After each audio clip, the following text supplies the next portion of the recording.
एक बार एक हंस और हंसनी हरिद्वार के सुरम्य वातावरण से भटकते हुए उजड़े वीरान और रेगिस्तान के इलाके में आ गए। हंसनी ने हंस को कहा कि ये किस उजड़े इलाके में आ गए हैं। यहाँ ना तो जल है, न जंगल और ना ही ठंडी हवाएं हैं।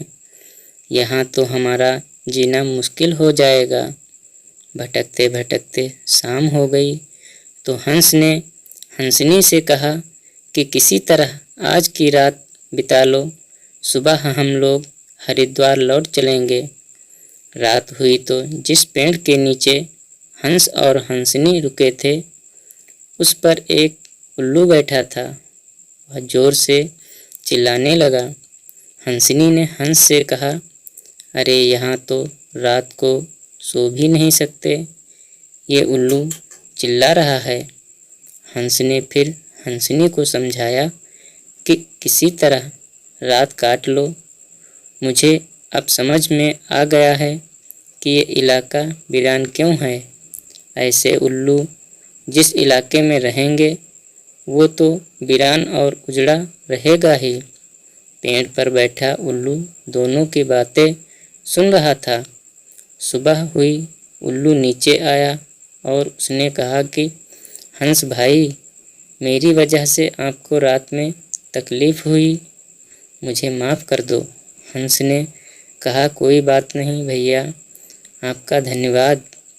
यह कहकर जैसे ही हंस अपनी हंसनी को लेकर आगे बढ़ा, पीछे से उल्लू चिल्लाया, अरे हंस, मेरी पत्नी को लेकर कहाँ जा रहे हो। हंस चौंका। उसने कहा, आपकी पत्नी? अरे भाई, यह हंसनी है, मेरी पत्नी है, मेरे साथ आई थी, मेरे साथ जा रही है। उल्लू ने कहा, खामोश रहो, ये मेरी पत्नी है। दोनों के बीच विवाद बढ़ गया। पूरे इलाके के लोग एकत्र हो गए। कई गांवों की जनता बैठी, पंचायत बुलाई गई, पंच लोग भी आ गए और बोले, भाई किस बात का विवाद है। लोगों ने बताया कि उल्लू कह रहा है कि हंसनी उसकी पत्नी है और हंस कह रहा है कि हंसनी उसकी पत्नी है।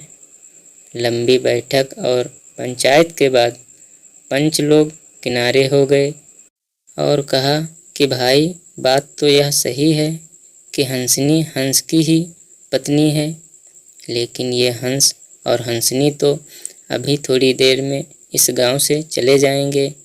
हमारे बीच में तो उल्लू को ही रहना है, इसलिए फैसला उल्लू के ही हक में सुनाना चाहिए।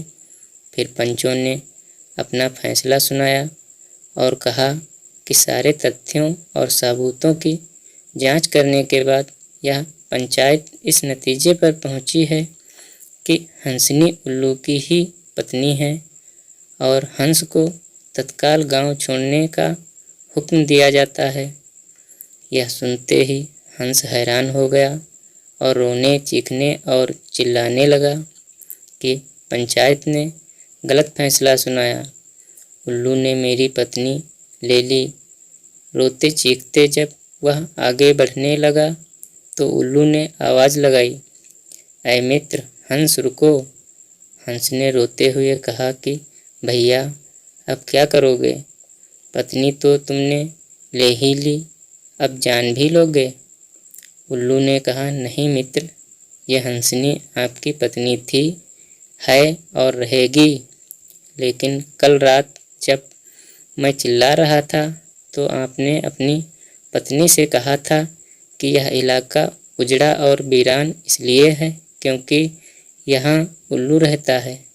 मित्र, ये इलाका उजड़ा और वीरान इसलिए नहीं है कि यहाँ उल्लू रहता है, यह इलाका उजड़ा और वीरान इसलिए है क्योंकि यहाँ पर ऐसे पंच रहते हैं जो उल्लुओं के हक में फैसला सुनाते हैं। शायद 65 साल की आज़ादी के बाद भी हमारे देश की दुर्दशा का मूल कारण यही था कि हमने उम्मीदवार की योग्यता न देखते हुए हमेशा ये हमारी जात का है, यह हमारे परिवार का है, के आधार पर अपना फैसला उल्लुओं के ही पक्ष में सुनाया है। देश की बदहाली और दुर्दशा के लिए कहीं ना कहीं हम भी जिम्मेदार हैं। प्रिय दोस्तों, आपको ये पोस्ट कैसी लगी कमेंट्स बॉक्स में ज़रूर लिखें और सब्सक्राइब करें। धन्यवाद।